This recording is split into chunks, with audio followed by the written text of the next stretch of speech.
Welcome to this COVID-19 and food security in BC Town Hall. My name is Hales and I'm a member of the BCTF's research team. And I'm really glad you were able to join us today. It's busy time, but this is our third and final session for now of this think tank series on food security and how it impacts BC teachers and students. And I'd like to begin by acknowledging that I'm joining today from the traditional, ancestral, and unceded territory of the Coast Salish peoples, the Squamish, Tsleil-Waututh, and Musqueam nations. And I invite you to acknowledge your territory in the chat if you would like, just to let us know where everyone is joining us from today. This has been a province-wide food security think tank, and it's been so great to see what's been going on in so many different parts of the province, in classrooms and in school gardens and in different programs that are school-based and community-based, and we'll be hearing a bit more about them today as well. And joining me from the research team at the BCTF, we have our director, Andrée Gacoin, our senior researcher, Michelle Gautreaux, senior research analyst, and our newest team member, Brendan, and research assistants, Joni Razote and Paul Liu. And between us, we'll be monitoring the chat, handling the Zoom space. So if you need anything, just fire us a message on the chat and we'll try to attend to that. And we'll be using the chat for feedback and questions later on. And I'm really just so thankful that we have our moderator, Violette Baillargeon, joining us. Violette's a mom of 4 kids, a secondary teacher of French and Spanish, and an activist with an enthusiasm for direct action and for climate change. And she was a part of our November 23rd workshop or think tank session. And she's also been a part of the BCTF Executive Committee since 2018. And since then, she's played a part in advancing climate action within the BCTF and in representing the BCTF's 45,000 teachers provincially, has been successful in carrying motions around supporting school climate strikers, enshrining Indigenous land titles in school communities, mobilizing teacher pension plan divestment campaigns, and also advocating for changes to the curriculum that would ensure that the climate emergency is centered in schools. And despite so many commitments and the times that we're in, she's kindly stepped up to moderate the conversation today. So we're really very thankful. So thank you, Violette, and I'll turn it over to you. Thank you, Anne, and thank you for everybody who worked on this. Thank you so much to Monica and Brent, who are guests today, and to our research team at the BCTF for doing such great work. So as Anne mentioned, we started by having a webinar that was held by the BCTF, and that was moderated by Terry Mooring. But then we had a day where we spent the entire day with teachers from around the province who were doing amazing work in their classrooms. And it was such an amazing day. I left feeling so inspired. So I just wanted to mention who those people were and that they were with us and that they shared incredible things. I have many pages written of notes from that day. So it was, and I want to apologize in advance if I mispronounced your name. So if you're here today, feel free to let me know how to pronounce it. But we had Megan Zenny from Richmond. We had Denise Nembard from Coquitlam. We had Linda Frank from Boundary, Tristan Boomer from Victoria, Carla Lockwood from Central Okanagan, Monica, who's here today from Qualicum, Brent, who's here today from Vancouver, Christopher Brown from Qualicum, Aaron Udall from Buckley Valley, Maureen Lacroix from Haida Gwaii. So that was fantastic. Like I said, there are some such great things that are happening around the province already. And sometimes we think, what should we be doing more? But really the answer is always in what are we already doing and how can we find ways to amplify that? So that's very much the intention here today, is to let people share their practices. And we know that teachers always learn best from one another when they're in a space together. We don't need an expert to come in from somewhere else, but rather we need an opportunity to share what's worked for us, what we've tried, and what we continue to work on. So just really quickly to go over how this came to be. It was a motion that was brought to the BCTF executive committee. So on the executive committee, there are 12 people. And of the 12 people, 3 are the presidents. So currently your presidents are Terry Mooring, Clint Johnston, and Carol Gordon. And then there are 9 members at large that are elected to represent the rest of the province. And I'm one of those people. Members are always welcome to send motions directly to the BCTF EC, or they can also send that to their local executive. And then from their local executive, they might make their way to the BCTF executive committee. Another way is to bring a motion to an AGM, an annual general meeting that takes place in March, where we set policy for 4 days.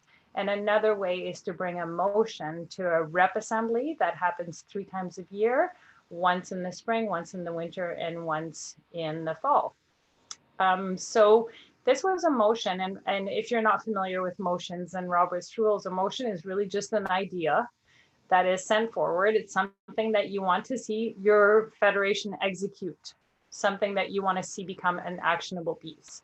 So if you look at the slide right now, it was this motion that was brought by a member who has a passion for food security and the role that teachers play in food security, and also the role that the union has. So I'll just let you read it.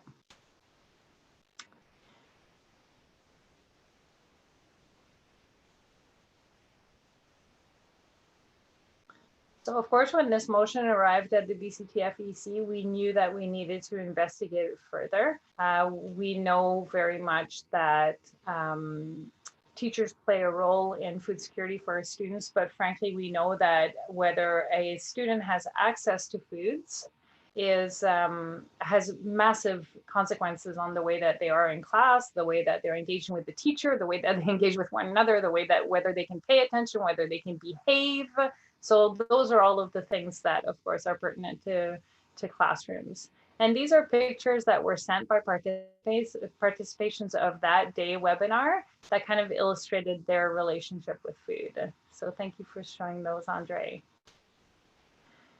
So I wanted to give you a little bit of a sense of how this came about, but most importantly, what we're here for is to hear from our 2 guest teachers who are doing amazing things, and also to leave enough time for anybody who's participating to be able to ask questions and share their experiences and tell us, frankly, what are we missing? What should we be thinking about? Which direction should we take this in? So I'm going to stop myself right now, and I'm going to let Brent and Monica just take a minute to introduce themselves, and then I've got 2 questions that they'll each take turns answering. So Monica, did you want to start? Hello there. I'm Monica Bradbury. I teach at Ballina Secondary in Parksville in School District 69, Qualicum. I was asked 2 guiding questions. So the first one I was asked about was, what is your food story as a teacher? Food story is something I brought up in the think tank that we had for the day. I said everybody has a food story. And my personal journey has led me to where I am today and how I teach. So I think it's very relevant. Everybody has their own definition of what food security is based on their own stories. And my story is a personal journey. And I believe it's what led me to be a teacher. And more specifically, I'm a food studies teacher. I use food to teach. Food is my passion. It is my way to reach my students. And with the overlying issues of food security, I hope that I can somehow help students to write or rewrite or add to their own personal food story and make some meaning with food.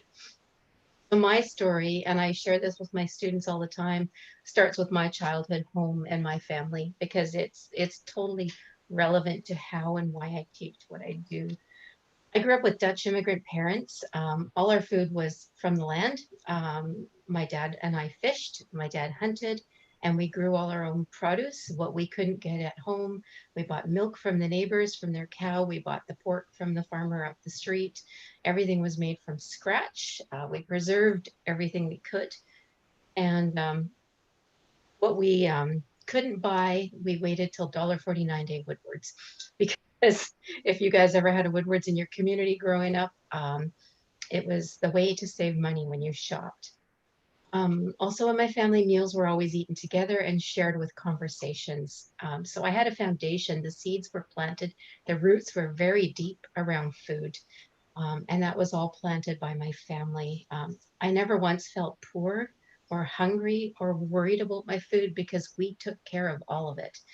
Um, when I left for university, I felt deprived because I didn't have what all my friends had. Because I was starting to see what other people have, and I longed to move away and try store-bought chef Boyardee ravioli. And it was the first thing I bought when I went to UBC, and I just about threw up. It was so bad. And it was that defining moment that I knew this was my story, and I needed to find a way to share it with students, how to write their food story. Um, Mine is local, seasonal, homemade, and consumed with family and made with love.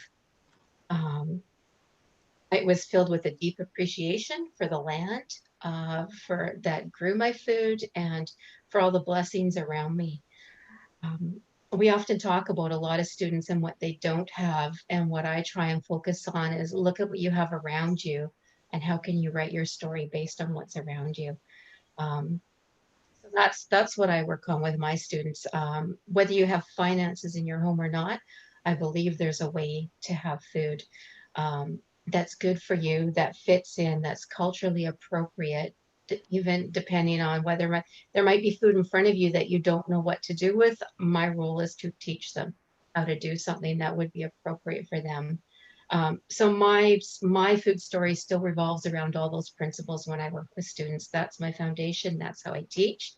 So I teach with food that's in abundance, what's on hand, what's local. I work with the food bank, and I bring donations to our school, and we work with those. And I know a lot of people label the food bank as a Band-Aid, but in my school, the way we work with the food bank is I work with our meals person as well. And now within our school, everybody gets a free breakfast, regardless of budget, regardless of any money. Everyone gets a free snack when they want in the morning. And if you don't have $3 for lunch, you're going to get lunch anyways, regardless. There's no questions asked. So I don't see the food bank as a Band-Aid in that case, because we're catering to the entire school. Um, I teach students how to take food and make it culturally appropriate for them.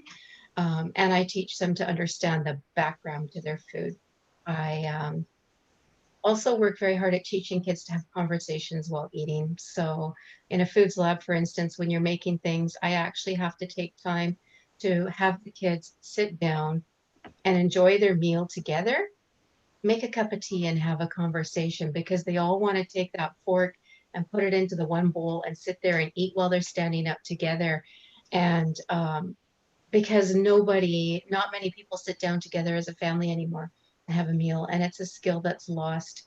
Um, so that's sort of the lens that I teach from. That's why I teach about food the way I do. I don't think I'll go more on later about my aspirations and where to go from here and how I do things and what we can do as teachers. But just using that lens and helping students formulate their own stories, I think can make a big difference to how we approach food security.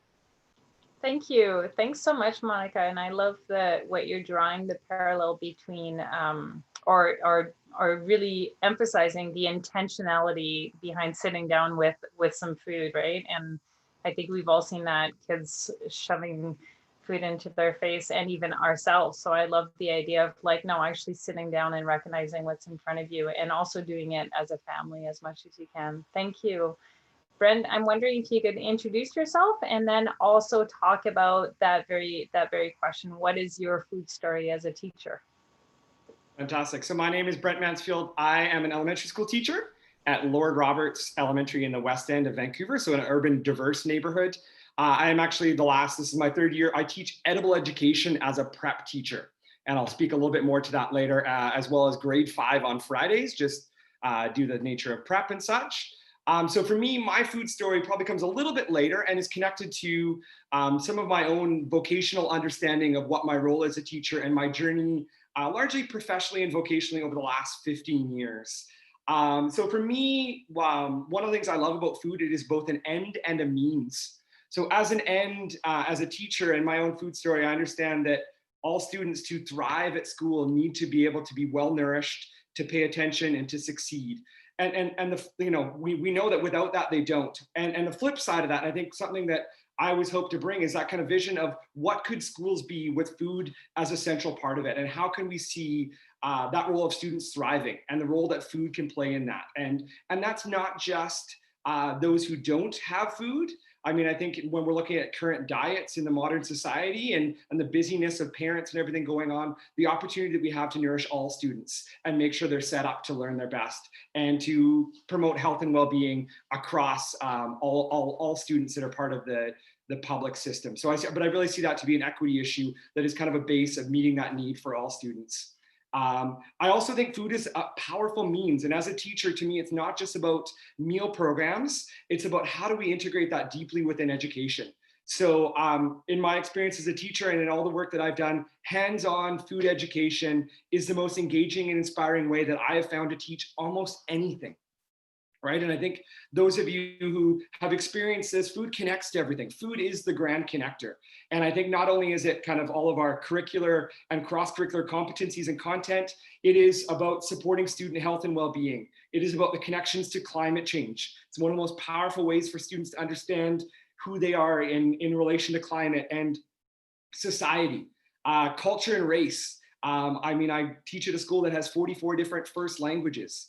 The conversations that I'm able to have with my students, grade 2 to grade 7, are the grades I teach right now around culture and race are really real. And when you connect to it through food, it just becomes that much more tangible for students because they all have connection to it. They all have their own food stories. And to me, I believe like the importance of students feeling connected to their school and to teachers and to their peers is also foundational for students to thrive. And I believe that preparing and sharing meals together on a regular basis is actually the most fundamental way that we as humans connect, right? Not just little humans at school, that in elementary schools and secondary schools, but as all humans. We do that over food. We break bread together. We serve one another. And to facilitate that in schools and allow that to be a central part of learning and connection and community that then opens up all these other avenues. So for me, and I'll share a little bit more about this in my hopes and aspirations, that's really a piece. I'm going to show a couple of quick photos just because I'm such a visual person that connects to my own food story. So let me just do this quick screen share. So I've had the opportunities over the years to work in a couple different school settings.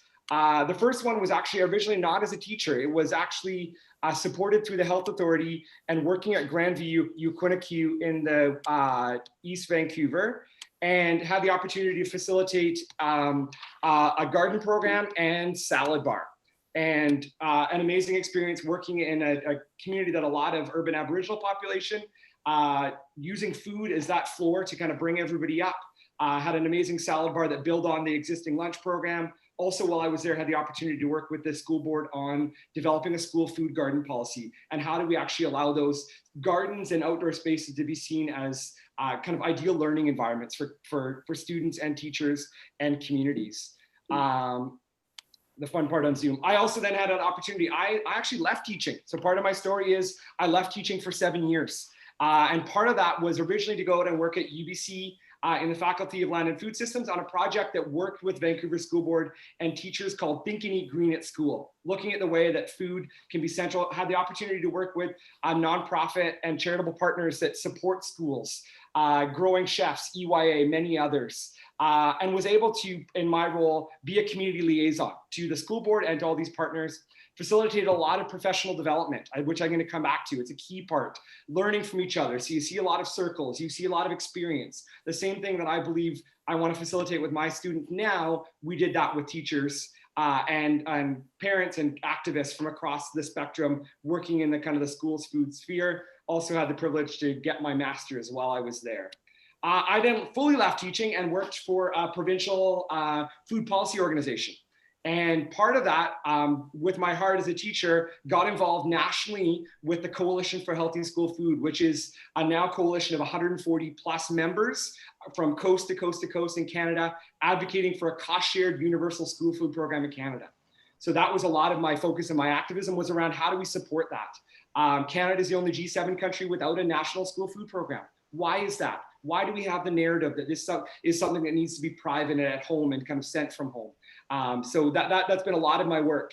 Eventually, I'll be honest, I kind of burnt out on the nonprofit life and rediscovered and rekindled my passion for teaching. And coming back to teaching, realized that food would be an essential part of that. And taught grade 3, 4 for a year, and then eventually found my way back into this prep role where I teach edible education as a prep. It's become one of the prep subjects at my school, and have then created a program called Lunch Lab, which I'll tell you a little bit about. These are just some photos because I think photos do tell 1,000 words. Some of my students, we have a 28-bed garden that my students helped to build in partnership with secondary school wood shop. Incorporate, like I said, a full gamut of cross-curricular subjects, lots of stuff outside, lots of cooking.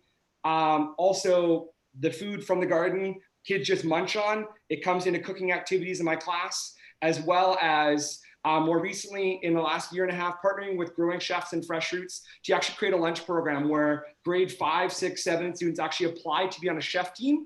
They're preparing food. We got up to actually preparing food for 200 students. Students would all come into my classroom, which is the multi-purpose room, which has this kitchen here. The grade 5, 6, 7 students would prepare the food in partnerships with myself and the chefs in residence from Growing Chefs and Fresh Roots. They would serve one another, full salad bar, they would serve themselves. I believe choice and giving students choice is a big part of that. And then they would sit down and eat together.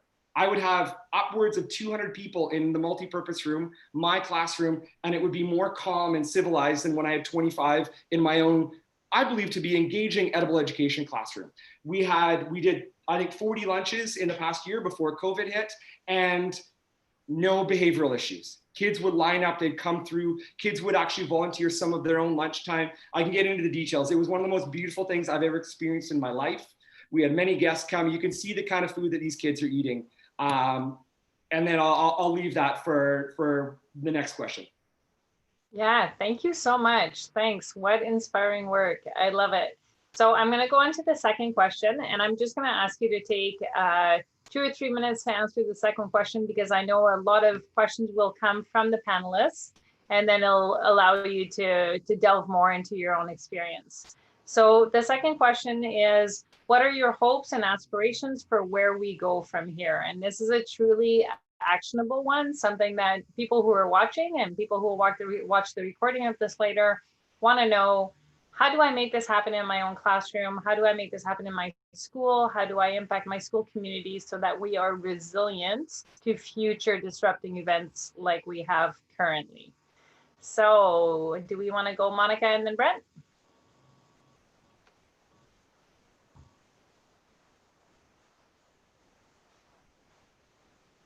Oh, Monica, I can see your lips moving, but we cannot hear you. There we go.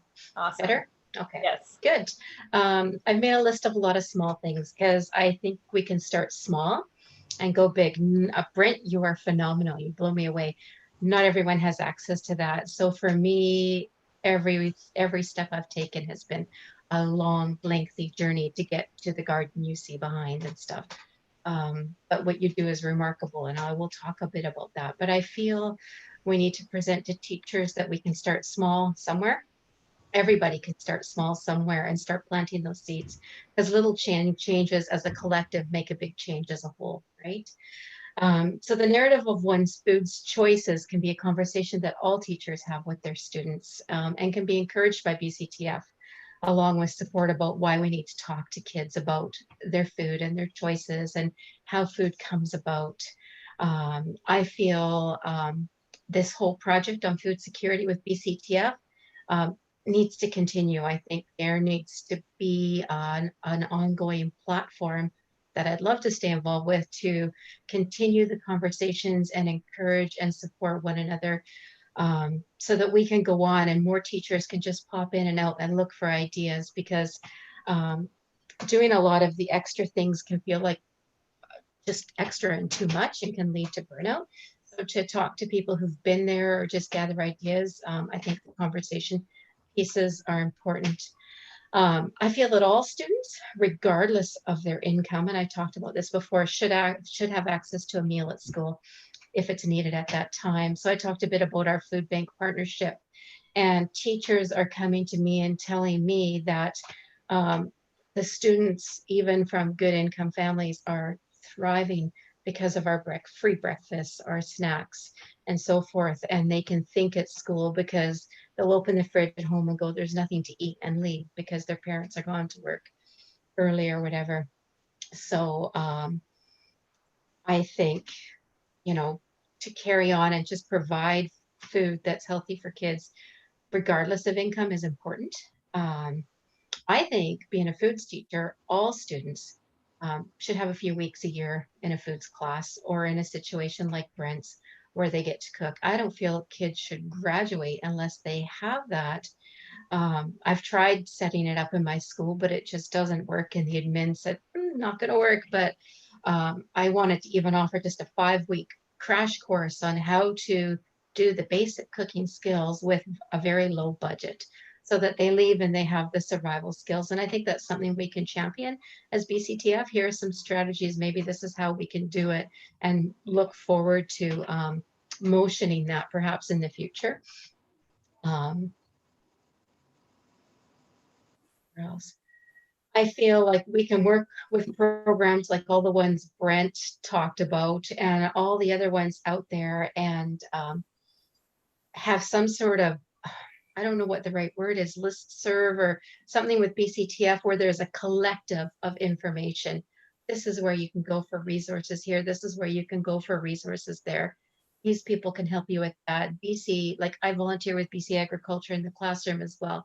So there is a ton of resources there designed by teachers to help teachers promote agricultural issues.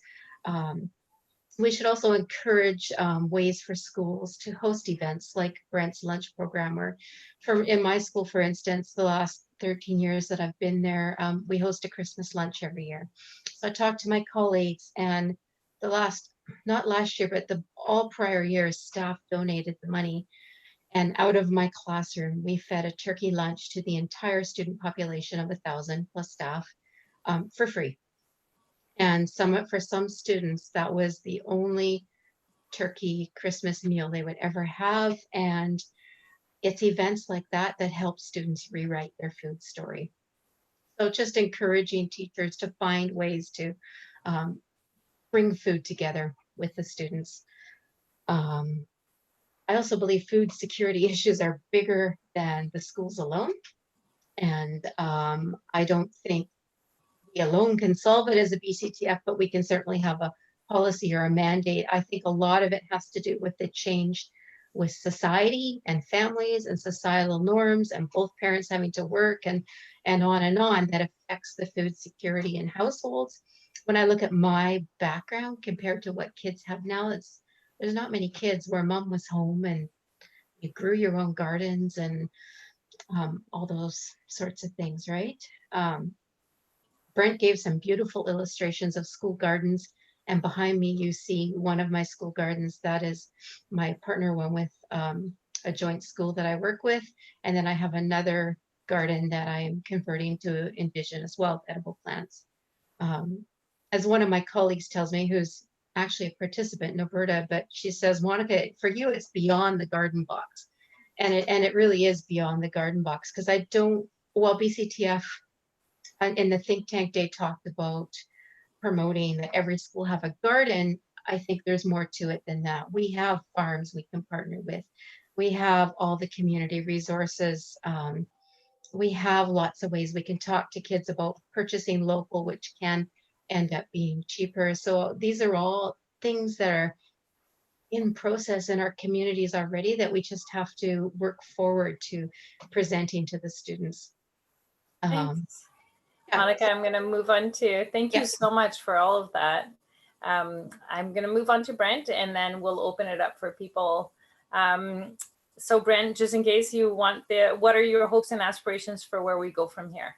Fantastic. And I just want to say to you, I've been very encouraged to be participated in this whole process, and to see the BCTF getting more involved in food security. And I'm, for those who know me, and those probably figure this out, I'm a dream big, go big and let's figure out how to change the system kind of thinker and actor. So for me, what I'm excited about and my hopes and aspirations are as a teacher and as a member of BCTF is to build a case for public support and investment in the well-being of all children.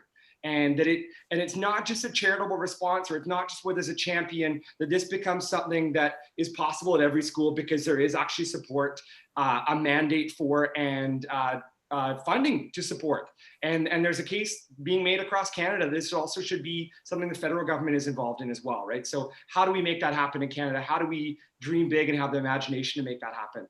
I'm a big advocate that this needs to be universal and not targeted. This is an opportunity for all students to thrive, for all students to experience community, to learn deeply about all these issues and the connections to food, and to not increase stigma in our schools. I've seen many well-intentioned food programs inside and outside of schools create stigma by, highlighting where there is need. And I think we need to do that in a way that has become possible. And there's best practices around the world on how to do that. I've said this before, food is a grand connector, and the opportunity that we have, that my hope is that students can share a meal at school, and that can be one of the most grounding things in their day, where they connect with their peers and adults and connect to the world around them. And I think that's a real opportunity. That universal accessibility to healthy food at school. I also believe that experiential food literacy education and the opportunity to develop food skills and understand these connections should be available to all students. So right now in Ontario, there is movement towards an amendment to their version of the School Act that actually embeds this kindergarten to grade 12. If we as teachers in the BCTF come together, what opportunities are there? This is much bigger than just us teachers. There's lots of people acting in this area. How do we work together to make that change? So for me, hopes and aspirations that we can work together, we can collaborate, we can share best practice, but we can also advocate and come together and advocate for big changes that make things possible at the district and school level. And then also that there's a lot of peer-to-peer capacity building and networking and professional development and resource development that would be required to kind of support that vision of healthy food at school for all students, and hands-on food skills-based education for all students as well, kindergarten to grade 12. And I believe in dreaming big, and then we can make it all happen together. Wow, I love hearing you say that. This is exactly what the climate emergency needs, is for us to be bold and dream big. So thank you. You're giving me a ton of hope and inspiration. So we're moving on to Andrée next, who's our go-to person for research, everything. So here you go. Okay. I just wanted to, I'm going to share my screen and go back to the PowerPoint. And I just wanted to very quickly share some summaries from the think tank. And I think, Brent and Monica, you've made this very easy, because I think you summed up so many of the themes already. So it really gave life to some of these findings. But just as Violette mentioned at the beginning, this idea of the virtual think tank came up because of COVID to some extent, in the sense of how it happened. But I think it's also provided some really rich experiences for different ways of having these conversations in different audiences in different formats. So we started out November 4th with a webinar, and then November 23rd, we had a workshop that Monica and Brent and Violette were all a part of. And then we're having today as an ongoing conversation, a way of reporting out, but also continuing that conversation. And I think I just wanted to frame this within the idea that our approach to research within the BCTF is explicitly activist research. And a definition that we work with is, how is that a framework for conducting collaborative research that makes explicit challenges to power through transformative action? And it was interesting going and writing the report after this think tank, because it was a very easy report to write, in the sense that so much wisdom was shared by the participants, so many experiences. And I could go and do a lit review, but the lit review was just saying exactly what teachers had been sharing already. And I always find that an amazing moment. And I think it really just highlights the expertise and the experiences that BC teachers bring to this issue. So we had, during the day, we had an amazing graphic recorder, Tiara Young, who was there. And they summarized our conversations visually, and I've put up a slide of it, but we'll share the report link in the chat. And I do encourage people to look at it, take the time to look through the rich conversations that were there. I can't do it justice trying to summarize it. But what came out of those parts of the conversation was exactly what Monica and Brent were just talking about. And you summed it up beautifully for me. The idea that this should be rights-based, that it has to be universal, and the importance of it being place-based and culturally relevant. And I'm actually not going to go into details because I think you gave such rich examples already of what that is. What we then moved on to, and again, linking to what Brent was saying about thinking big, we worked with the idea of what's the vision? How do we work towards what we want this to look like? And this again is a visual representation of that conversation. And again, it'll be in the report if you want to go in and look more in detail. But really what came across in terms of themes were three things. And I think some of these have already been touched on, but I think just to summarize them, the very first theme was amplify. Again, that teachers are doing amazing things. It's not reinventing the wheel. It's not trying to come up with something new. It's saying, how do you amplify what's already happening across the province? So how do we share ideas of what's going on a more ongoing basis? Similar to the stories shared today, but for example, an ongoing feature in Teacher Magazine, for example, or social media. How do you support a community of practice related to food security? And that could take different forms within the union structure. And then how do you include food security issues in existing BCTF trainings and structures? So those were all from Amplify. The second one was extend. So it's wonderful to amplify it, but how do we build on it? And how do we think about it more broadly and introduce new people to this idea and extend that work? So the making the case, why is it important? What could that look like for teachers in different circumstances? And I really like what Monica said about, for some people, it's starting really, really small. And some people are going to start with that really big idea. So I mean, how do we come up with different things that people can work with and feel like it's accessible? The idea of a food justice lens to guide teaching and learning. And that could lead into professional development workshops or union created resources on food security issues.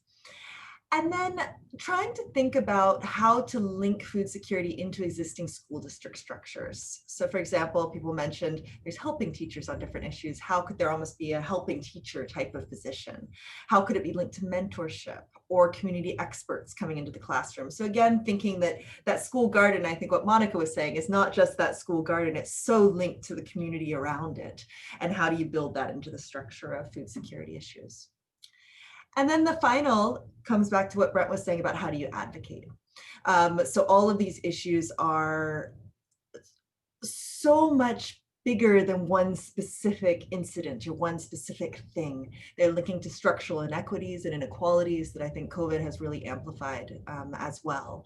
And although it's not new to COVID, it's really shown the need. So how do you integrate food literacy into the curriculum? The idea of every student has a food story. Engaging with other education stakeholders, advocating for a free school lunch program, endorsing the Coalition for Healthy School Food, and trying to think to all of the structural aspects. So how do you include a food security lens in new building construction? And the examples came up about kitchens not being built in new buildings, or the space not there to build a garden.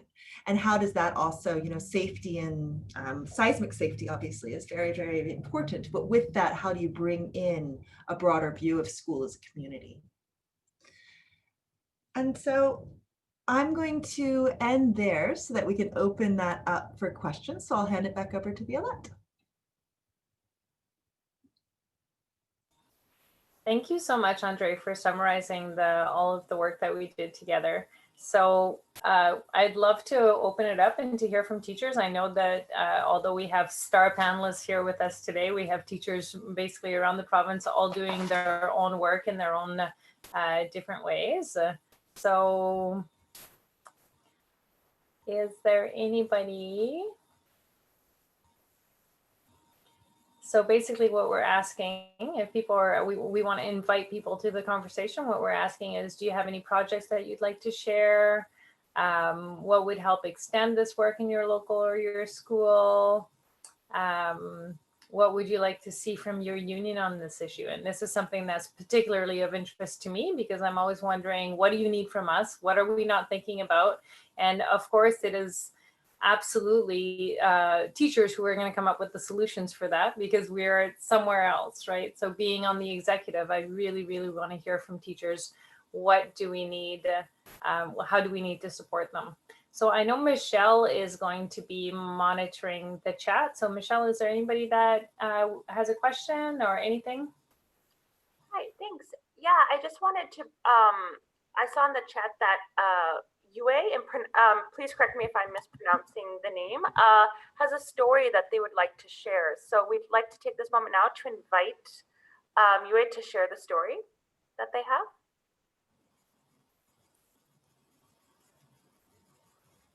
And I will unmute you so that you can. Even better.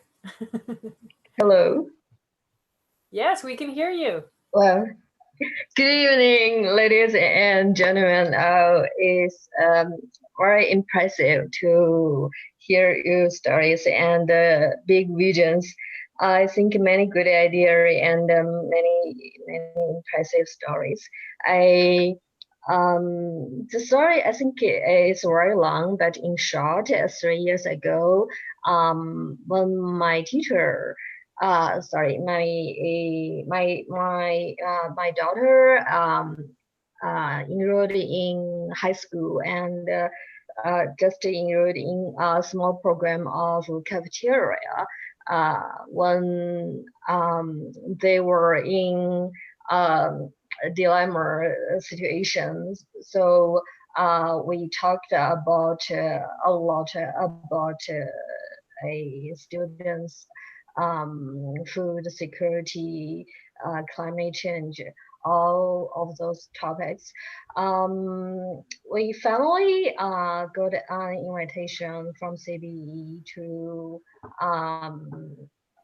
propose what the idea of commercialize cafeteria program that would be benefit both teachers, CBE, students, and the parents. The idea, I think, basically we want to propose is cause a paralyzed world. You know. I remember last time a teacher said she were very sad because of some children from some special families cannot get enough food. And it's very emotional, and the teacher's sentiment to those kind of students, I think, could be finally helped by some different program that could be participated by different entities. And if we can back to the basically like I don't really like the idea about donations, or we wait some money come from like government. I know like the children care program, government invested almost 20 or 30 million 2 years, but still we cannot get any result that. So it's a very long process.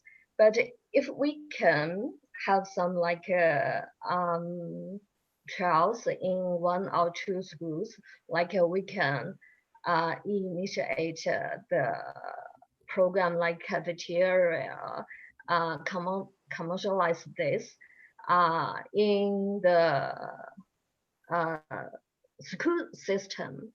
That might be how we can finally get a wish of free lunch finally implemented to fulfill this wish. Thank you. Thanks so much. Thanks for sharing with us. And I think you've given us some great ideas. We've got some others, I think, Michelle, who would like to share, or? Yeah, so just looking at the chat here, and a participant by the name of Stuart is just really bringing out the point that there is a lot that we can do, and that as teachers, we are advocates for students, also talking about the importance of the locality and really thinking about supporting local economies. And so I'd like to invite Stuart, maybe if you wanted to speak more about the comments. I will also allow you to speak. Okay, you're now able to speak, Stuart.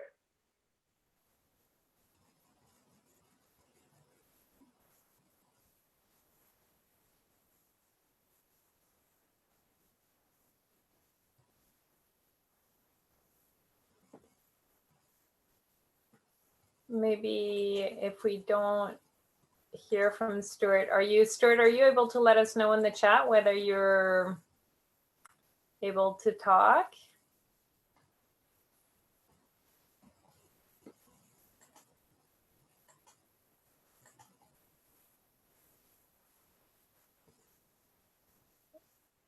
Okay, so do we want to, and then we'll give Stuart a chance to come back on maybe. Do we want to move on?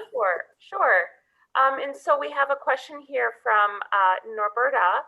How could the BCTF gather all the initiatives, ideas, and projects, in essence, the seeds, so that they are not stored in silos? And that she really appreciates the word harness here. So either one of the panelists would like to speak to that question. Oh, I'd love that. Monica or Brent, is there anybody that wants to jump in on this idea? How can we harness everything that we've come together and gathered together to make it actionable, and so that it doesn't just stay in this space? Who would like to jump in? I'll go with Brent first. Sure. I mean, I think one of the things that came up in the think tank, and it wasn't my own idea, was, how do we keep this conversation going? And is it a new network, a new landing page on a website that pulls together some of these resources? Is there a need? I know we have so many PSAs already. How do we integrate between them? Is there something new that needs to happen to share some of those ideas so that there aren't those silos, and we can kind of keep this? And I mean, having less familiar, experience, I was on the board of IPSA for a short time. I've been part of different parts of the BCTF where this best fits to keep that profile going on all levels would be really important to me. The connection to advocacy and through the executive committee, through the specialist associations, but also through some of the resources and professional development platforms that exist. I would love it to see it live on in a lot of places. Mm-hmm. Thank you for that, Brent. Monica? I second what Brent said, and I think I covered a lot of that in my what do I want to see happen. Just carrying on the conversation, finding the pages to host it all, finding pages for us to continue to gather and carry on with the conversation. Yeah, thank you. Thanks so much. Michelle, are there other people that want to jump in? Yes, we have another question about, and the question is BCTF aspiring to advocate to the Ministry of Education? One second here. Excuse me. On issues like universal breakfast and lunch programs. So is the BCTF aspiring to advocate to the ministry on issues like universal breakfast and lunch programs? Yeah, thank you for that question. I'm certainly feeling really inspired to bring some things directly out of these meeting opportunities. I know that we have put forward briefs to the budget setting process, and in that we always do include advocacy around communities and making sure that our communities are healthy. Because of course we know that teachers are the first line of defense. They see all of the kids as they present. They are often a direct relationship to how healthy the community is and how many barriers it's facing. So absolutely, we have brought recommendations forward in the past as part of that process, saying we need to ensure that students have access to food at school. We need to ensure that even families, that there's a living wage, that families have access to resources so that they can ensure that their students or that their kids are fed before they come. But I like, this has certainly given me renewed impetus to bring more. Andrée, do you have some information around what we've done in the past? Well, I think I almost want to respond more from the thinking forward point, because I think, one thing is we're presenting this report to the executive, so that will be a conversation that the executive will have. But I think going back to what Violette was saying earlier, the BCTF acts for the members. So if a group of members puts forward a motion that says we need to advocate to the ministry on a universal breakfast program, that then gets voted on at a rep assembly or taken up by the executive, and then we act on it. So it's almost, I think there's that double layer to it, right? It has to, we take our direction from what teachers, what's important to you. So. Yes, that's a very good point. And especially at this point, because at this juncture, because we'll have teachers that say, well, what is the leadership doing? And we're really wanting to reflect the will of teachers, especially at this juncture, but always. So that's why we have those structures built so that teachers can bring their own ideas in the form of a motion. And that's what gives us direction. In fact, at the Rep Assembly, which is our second largest decision-making body, executive committee members don't actually have a vote. We are really just there to get the mandate from the people. So if anybody's participating in this, or Brent, Monica, if you want to, or in your networks, if you say, hey, the BCTF should be taking a position like this, or it should advocate the government to do this, or it should ensure that teachers have access to this, please don't hesitate to write it up. It doesn't mean that it absolutely means that we want more voices. We cannot think of everything, of course, and I have no doubt we're not thinking of everything.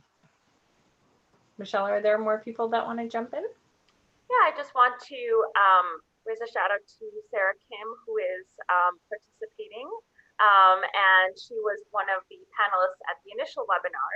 And she just shared that she would love to see more connections and collaborations between community food security organizations and really use that to extend and advocate in areas. And so not to put you on the spot, Sarah, but if you wanted to maybe speak a bit to some of that, I will unmute you to share some of your thoughts.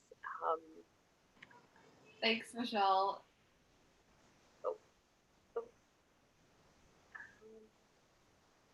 Hi. Hi. Okay. Thanks, Michelle. It's nice to be here, and I was really looking forward to kind of hearing the outcomes from your think tank in this process in the past month.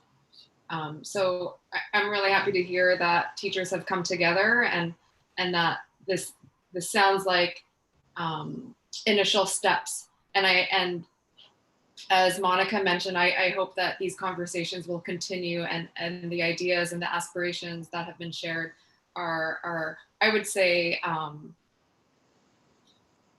aligned with aspirations and visions that a lot of folks who are working in community food security organizations also have.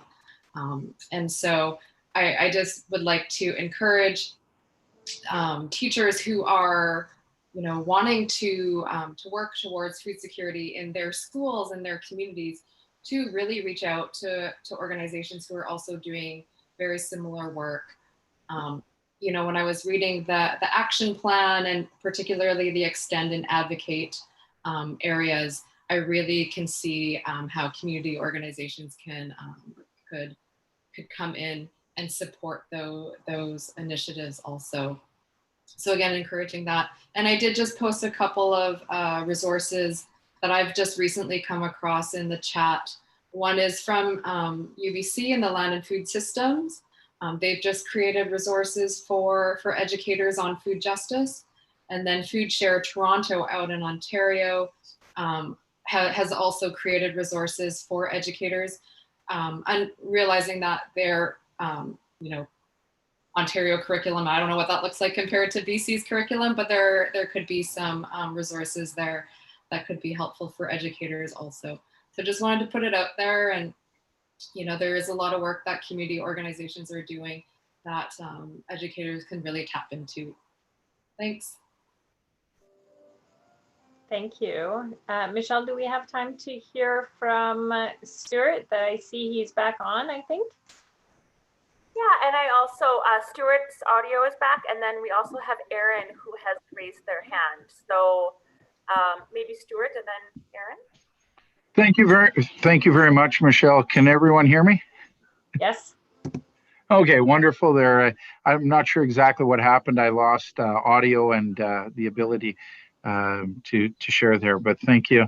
I'm coming to you from northwestern British Columbia, Gitxsan territory, and I've lived in this community for about 10 years. and just spending time with elders, walking out in the forest and stuff, learning things like the redwood, dogwood, things like juniper berries, sap that can be collected from the spruce trees that you can use, very similar to Vicks in the wintertime, and some other things. Each locality will have elders that have some knowledge that is very helpful in this. And growing up on a farm, I just kind of wanted to share a little bit, like one of our other speakers. I couldn't wait to get off the farm, because to me, the best thing in life would be to hurry up and get to the cities. And now that I'm 45 years old, I realize each of our kids come from diversities. And if there was a way for us teachers to kind of point out those producers or those families in the area that are raising the food locally, help them, those kids, to feel a sense and a place in the school, just like we do with other students, encourages them to stick with it. I know for myself and my family, when I was younger, raising cattle, raising grain, growing vegetables, it wasn't just what you did, it was a lifestyle. And so for these kids, that's important to them as well. And I think we're on the right track of trying to find ways to have this food security for our kids. Thank you for taking the time to listen. Thank you so much for sharing. Thanks, Stuart, and thanks for trying it again. So Michelle, you said there is one more person, and then we're going to close the webinar, unfortunately. Yes, Erin, you've got the floor. Can everybody hear me? Yes. Thanks for having me on. It's Erin Champion. I was in the think tank as well, so great to see everybody. I just wanted to follow up with Sarah's comment about community organizations and involving teachers engaging more with community organizations and farmers. This is a really great idea, and we talked about it a little bit in the think tank as well. The curriculum, you know, is really supportive of community engaged learning, but I think there are some institutional barriers to teachers doing that kind of work, and I'm wondering that if there's some things that the union can be doing to help encourage more of community engagement in general. It makes me think about having community engagement specialists within districts to help support that facilitation. And, you know, the work that's been done in Indigenous education, the people that are holding those roles right now in districts, I think have a lot of input on what the challenges and opportunities have been in their roles, and whether they've been able to bring their communities into schools, or vice versa, bring students out into the community. So anyways, I just had those thoughts and wanted to share them. Thank you. Thanks, Erin. So that's all of the time we have today, unfortunately. Thank you so much to both of our guests, Brent and Monica, for sharing what you're doing. It's really, really inspiring. I left that session and talked about it with a bunch of other people in my community.